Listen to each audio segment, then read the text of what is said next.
526장 찬송합시다.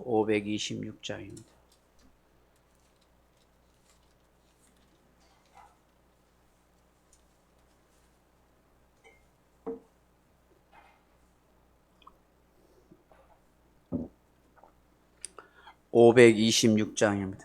목마른 자들아 다 이리 오라. 이곳에 좋은 샘 흐르도다. 힘쓰고 애쓰미 없을지라도 이 샘에 오며 다 마시겠네. 이 샘에서 눈물 강같이 흘러 온 천하 만국에 다 통하네. 빈부나기 전에 분별이 없이 다 와서 쉬고 또 마시겠네.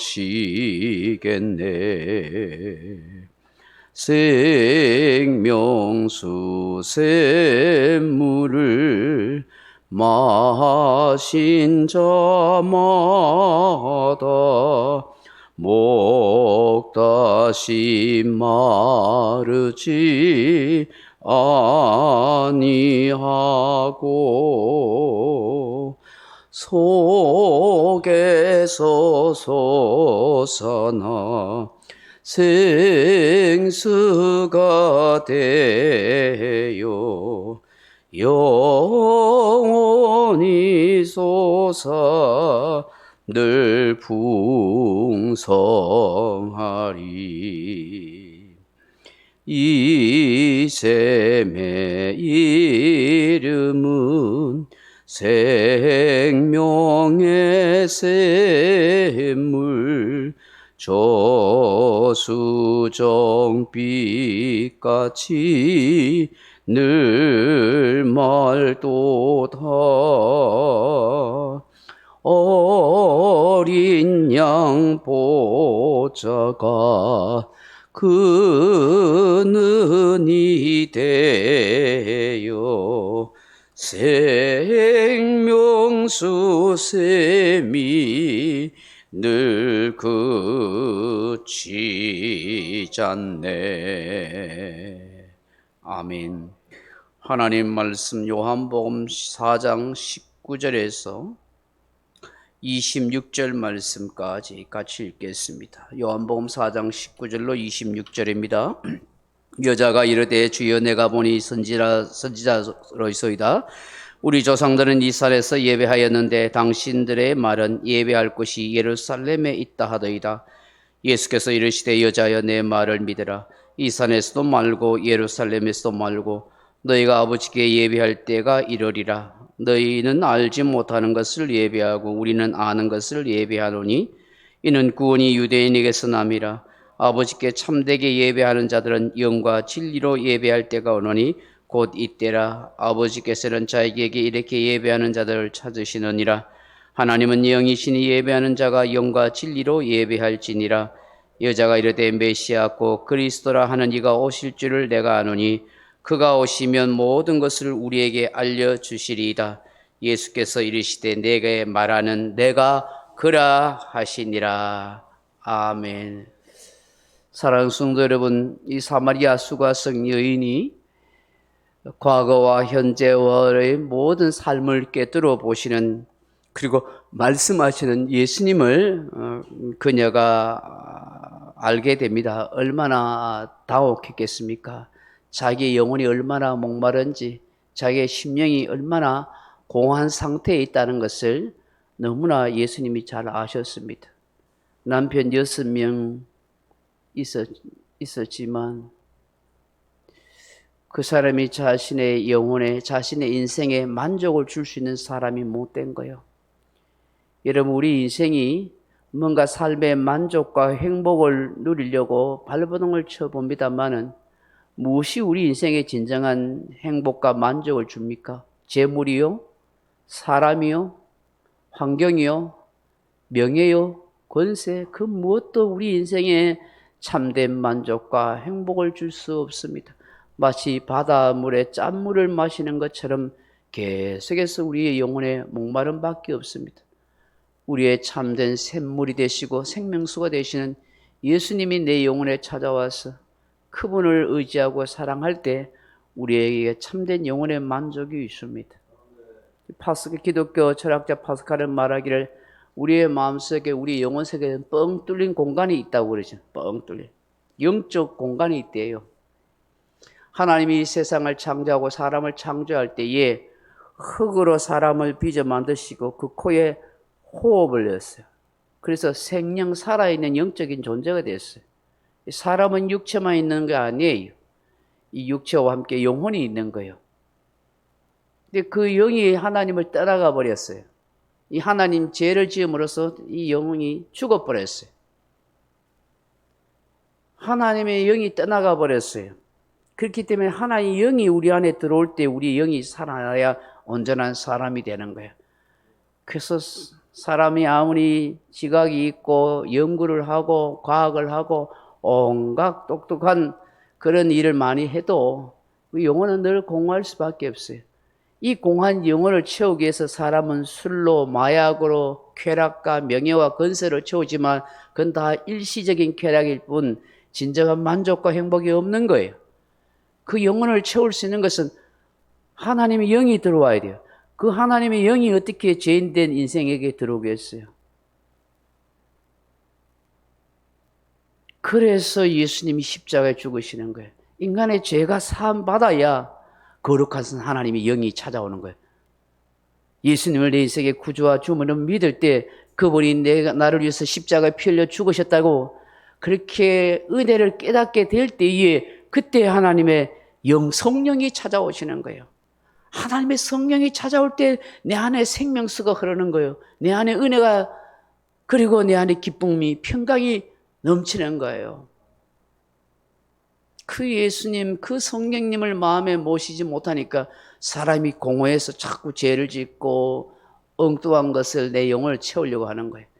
교회를 다녀도 예수님을 믿는다 하지만 진심으로 예수님을 믿고 사랑하지 못하기 때문에 그 영이 성령으로 거듭나 있지 못하고 성령이 그 안에 충만하지 못하니까 자꾸 공허해서 죄를 짓고 엉뚱한 것을 찾아 헤매는 거예요. 교회 다니는 게 참된 기쁨과 평강이 되지 못하는 거예요. 형식적인 신앙생활, 예배생활이 될 때가 많은 거예요. 예수님은 이 여인을 그것을 간파한 거예요. 그래서 내가 너희 영혼을 목마르지 않게 하는 영원한 샘물이 되어줄게, 영원한 생수가 되어준다는 것을 알게 하신 거예요. 자기의 영혼의 상태를 다 꿰뚫고 계시는 그 예수님을 보고 자기의 과거와 현재를 알고 계시는 그 예수님 앞에서 뭐라고 여인이 말합니까? 당신은 선지자 같습니다. 선지자. 선지자는 하나님의 영을 받아서 과거와 현재, 미래를 다 꿰뚫고 보고 있는 것 아니겠어요? 선지자가 아니면 어떻게 사람 속을 이렇게 잘 알 수 있을까? 내 인생의 과거와 현재를 어떻게 알겠느냐는 거예요. 그러자 이 여인이 느닷없이 예배에 대한 질문을 합니다. 평소에 이 여인이 정말 영혼이 예배에 대한 그 영혼의 가람이 있었던 것 같아요. 선생이여, 당신은 어떻게 생각합니까? 우리 조상들은 이 산에서 예배하였는데 유대인들은 저 예루살렘에서 예배해야 한다고 하는데 과연 어느 말이 맞습니까? 그렇게 묻습니다. 어느 장소에서 예배드려야 됩니까? 여러분, 이 사실은 이 말씀은 말입니다. 이 역사적 아픔이 있는 그런 이야기죠. 여러분 알다시피 이 북쪽 이스라엘과 남쪽 유대가 이렇게 나눠졌지 않습니까? 그 북쪽 이스라엘의 그 왕이었던 여로보암 왕이 이 사람들이 절기 때가 되어서 나중에 예루살렘에 내려가서 예루살렘 성전에서 제사 드리고 예배 드릴 텐데, 그렇게 되면은 이 북쪽에 있는 이스라엘 백성들이 다 그 남쪽 유다만 전통적인 그런 나라 국가고 자기를 전통적인 나라로 인정하지 않을까 두려움이 있었어요. 민심이 다 그쪽으로 쏠릴까 봐, 남쪽 유대로 쏠릴까 봐. 그래서 자신의 왕권이 무너질까 봐 엄청 고민하고 걱정했어요. 그래서 어떤 일을 벌여요? 저 북쪽 단과 남쪽 베델에다가 제단을 쌓아요. 그리고 그 전통적인 레위 계통의 제사장이 아닌 그냥 일반적인 사람을 제사장으로 삼아가지고 그냥 거기다 제사 지내고 절기 지키고 그렇게 하는 거야. 그리고 예루살렘 성전에 갈 필요 없다. 여기서 다 제사 지내도 뭐 하나님이 다 받으시고 우리에게 복을 주신다. 이렇게 만든 거예요. 그게 바로 우상 숭배의 그런 일이었죠. 이런 역사적 아픔이 계속 남아 있었던 거예요. 그러다 보니까 어떤 일이 일어나겠어요? 그게 이제 나중에 이러면 북쪽 이스라엘이 망하고 난 뒤에 그 혼혈적인 이 사마리아인들이 그것에 거주하면서 자기들 나름대로 종교심을 갖지 않겠어요? 우리도 아브라함과 이삭과 야곱의 후손이다. 이렇게 하면서 자기들의 전통성을 내세우기 위해서 오경이 나오는 그리심산이 있어요. 축복산, 그리심산. 거기를 예배의 장소로 정하고 거기서 예배 드리는 그런 일을 했어요.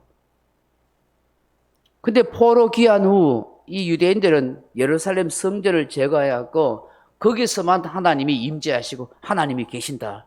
하나님이 우리 예배를 받으신다. 그렇게 생각한 거예요. 그래서 예루살렘 성전을 제거할 때 이 북쪽 사마리아인들은 같이 동참하지도 않았어요.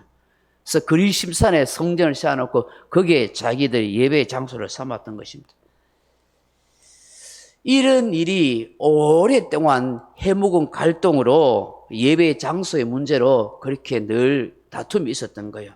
아마 이 여인도 이것에 대한 의문이 많이 있었던 것 같아요. 여자가 이런 종교심이 있지 않고서는 어떻게 궁금해서 느닷없이 이것을 물어보겠습니까? 그러자 예수님께서 뭐라고 말씀합니까? 21절 이하에 한번 읽어보십시다. 같이 읽어볼까요? 21절 시작. 예수께서 이르시되 여자여 내 말을 믿으라. 이 산에서도 말고 예루살렘에서도 말고 너희가 아버지께 예배할 때가 이르리라. 아멘. 예배는 장소의 문제가 아니다. 참 예배의 때가 이를 것이라 하고 말씀하십니다. 예수 그리스도의 대속의 사역을 통해서 이제 하나님께 진정한 예배를 드릴 때가 도래할 것이다 라고 그렇게 말씀합니다. 그러면서 이 사마리아인들은 너희들은 알지 못하는 예배를 하지만 유대인들은 알고 있는 예배를 한다. 사실 그런 거예요. 유대인들은 예루살렘 성전에서 하나님의 제사하고 예배해야 참된 예배라는 것을 알고 있었던 거예요, 사실은. 그 사마리아에서 그 그리심산에 예배하는 것은 사실은 잘못된 것입니다. 근데 예수님의 이 말씀은 결국 유대인인 예수님을 통하여서 구원의 역사가 이루어지는 그런 계시의 말씀을 사실은 하고 있는 것입니다. 그러면서 여러분 23절 이하에 뭐라고 말합니까? 다시 읽어봅니까? 아버지께 참되게 예배하는 자들은 영과 진리로 예배할 때가 오나니 곧 이때라. 아버지께서는 자기에게 이렇게 예배하는 자들을 찾으시느니라. 하나님은 영이시니 예배하는 자가 영과 진리로 예배할지니라. 아멘. 예배할 때가 온다. 예수님의 구속의 사역을 통해서 모든 만민들이 다 하나님을 예배할 때가 온다. 그 예배는 어떤 예배냐? 영과 진리로 예배하는 것이다. 영과 진리로 예배하신다. 하나님은 영이시기 때문에 영과 진리로 예배해야만 하나님이 받으시는 예배가 된다. 영은 하나님께서 주시는 생명의 근원이라고 한다면 진리는 예수 그리스도로 말미암아 계시된 하나님의 실제인 것입니다. 진리의 영으로 예배 드린다 하는 거예요. 성전에서 형식적으로 제물을 잡아서 피를 흘려서 그렇게 번제를 드리는 그런 것이 아니라 이제는 그런 것이 아니다. 예수님께서 십자가의 영원한 제사 제물이 되어 주셨기 때문에 이제는 예수 그리스도를 믿는 믿음으로 진리의 영이 우리 안에 들어오셔서 그분을 모심으로 진정한 마음으로 예배 드리는 그런 때가 온다. 하나님은 그런 예배 드리는 자를 어떻게 한다고요? 찾으신다는 거예요. 예수님으로 말미암아 진리의 영으로 예배 드리는 그런 때가 도래한다. 아버지께서 이런 예배자를 찾으셔서 영광을 받으시고 우리에게 은혜와 복을 내려주신다는 것입니다. 정말 자비와 인애에 풍성하신 하나님 아버지께 진심으로 자복하고 회개하는 심령으로 드리는 예배, 예수 그리스도를 내 인생의 구주와 주님으로 믿음으로 진리의 영이 내 안에 찾아와서서 드리는 예배, 그 예배자를 하나님 찾으시고 그 예배를 받으시고 그 예배 가운데 역사하시며 은혜와 영광을 나타내신다는 거예요. 그러니 사랑하는 성도 여러분, 예배를 여러분 장소의 문제로 무슨 좋은 찬양대의 문제로 분위기의 문제로 하는 것이 아니라 내 영이 정말 주님을 사랑하는 그 뜨거운 중심, 온 전심을 향해서 하나님을 찬송하고 마음을 다해서 아버지의 뜻을 구하는 기도, 큰 예물, 이것이 다 하나님이 내 영을 받으시는 거예요. 그 영적 상태는 누가 알겠어요? 아무도 몰라요. 사람도 몰라요. 뭐 딱 앉아서 있으면서 뭐 노래 뻥긋뻥긋 부르고 하면 되겠죠. 그 중심은 하나님이 보는 거예요. 그 영적 상태를 하나님이 보는 거예요. 얼마나 주님을 갈급해하고 주님을 사랑하고 자신의 죄를 회개하고 그 은혜를 사모하는 그 마음. 그래서 찬송 한 소절 한 소절을 간절한 마음으로 내 마음을 담아서 부르고 주님 앞에 내가 기도하는 거 정말 진심 어린 회개의 마음과 그 주님을 더 갈망하고 그 주님 뜻대로 살고 싶어하는 그 말씀을 의지해서 살고자 하는 그 믿음을 하나님이 받으신단 말이에요. 구약에 여러분 가인의 제사와 아벨의 제사를 보잖아요. 왜 가인이 똑같이 제사 드리는데 하나님이 안 받으시고 아벨의 제사와 제물을 받으셔요? 똑같이 형식적으로 드렸잖아요. 가인이 뭐 하나님 무시하고 예배 안 드린 거 아니잖아요. 아벨 니만 드려라. 나는 뭐 놀러 간다고 안 했어요. 똑같이 드렸어요. 똑같이. 근데 히브리서 말씀은 뭐예요? 하나님이 왜 아벨과 그 예물을 받았어요? 그 인생을 받으셨어요. 믿음을 받으신 믿음. 뭐 구속사적으로 말한 사람은 뭐 아벨은 피의 제사와 제물을 드리고 뭐 가인은 그렇지 않다고 말하겠지만 농사를 지은 것이나 소재도 받으시잖아요.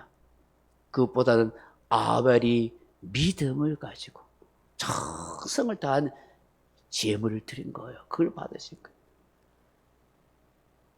그래 아벨이 하나님 제사와 제물을 다 받으시고 뭐 불로 임하였다든지 그랬겠죠. 그런 증거를 보여주시겠지요. 그 아벨이 은혜와 복을 누리니까 그것 때문에 어떤 말이에요? 시기 질투가 일어났어요. 시기 질투. 그 뭐 성질을 냈어요. 아니 하나님 나는 똑같이 제사 드리고 예배 드리는데 와 나의 제물을 안 받으시고 왜 나에는 복을 안 주세요? 그러니까 하나님이 뭐라고 말했어요? 네가 선을 행하였으면 어찌 그를 선이냐? 선을 행하지 않았다. 선은 뭐예요? 하나님과의 관계를 말하거든. 하토브라는 것은. 네가 진실로 하나님을 사랑하고 진실로 하나님을 믿는 믿음의 예배와 예물을 드렸다고 왜 너를 안 받겠느냐. 그 재물만 받은 것이 아니라 그 인생을 받으시는 거예요. 인생을 받으시는 거예요. 그러니 얼마나 우리가 교회에 와도 믿음으로 예배해야 하는 것, 영과 진리로 예배해야 하는 것은 분명하게 우리가 깨닫게 되는 것입니다. 우리의 영이 하나님으로 인하여 기뻐하고 행복해지는 그 자체가 예배인 거예요. 그래서 여러분, 내가 하나님을 찬양하고 하나님을 예배할 수 있다는 이 마음으로 발걸음을 옮겨서 교회에 와야 되는 거예요. 하나님, 그분이 내 인생의 만족이고 그분이 내 행복이고 그분의 은혜를 생각하니까 감사와 찬미의 제사가 막 흘러나와야 되는 거예요. 근데 사람들은 뭔가 내 조건이 좋아야 되고 내 환경이 좋아야, 그래야 기분이 좋아야 하나님도 기분 좋게 받으시는 거예요. 여러분, 내 기분과 내 환경하고는 아무 상관없는 거예요. 그렇잖아요.